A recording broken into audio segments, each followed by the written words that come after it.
నమస్తే, జై Sriram. Welcome my channel. నేను మీ సుధీష్ రెడ్డి. ఈ సెకండ్ రౌండ్ లో నిఖిల్ ప్రవర్తన చూసిన ప్రతి ఒక్కరు ఎవరే శుద్ధపప్పు మంగళవారం కబుర్లు ఆపరా బాబు అని అంటారు. ఎందుకంటే ఆయన ఆడేంత వైల్డ్గా ఇంకెవ్వరూ ఆడరు. అండ్ గాలు పట్టుకుని ఈడ్చుకుని లాగింది అది క్లియర్ అది అలా కనిపిస్తుంది. ఈయన వచ్చి మొహాలు దౌత్యం చూసుకున్నాడు. అప్పటికే గౌతమ్ ఏమన్నాడు, తగిలింది, నేను కాదనట్లేదు, ఆ గేమ్లో తగిలింది, సారీ చెప్తుంటే మళ్ళీ కూసోబే సి అని ఈయన నూరు జారొచ్చు. పాపం తప్పేమో, తెలుగు రాదు కదా, ఏమైనా మాట్లాడచ్చు, నువ్వు తెలుగులో ఏమైనా మాట్లాడని ఫస్ట్ క్లియర్ గా చెప్తున్నాడు కదా.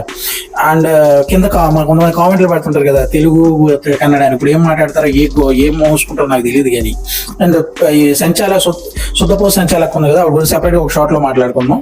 ఇక్కడ వీళ్ళిద్దరి మధ్య జరిగిన దాంట్లో Nikhil over action, over attitude, Gautam దానికి ఎక్స్ప్లెయిన్ చేస్తున్నప్పుడు కూడా తగ్గకపోవడం, అండ్ ఫైనల్ గా ఈ సంచాలక్ నిఖిల్ విన్నర్ చేయడం ఇక్కడ కనిపిస్తుంది కదా మనకి.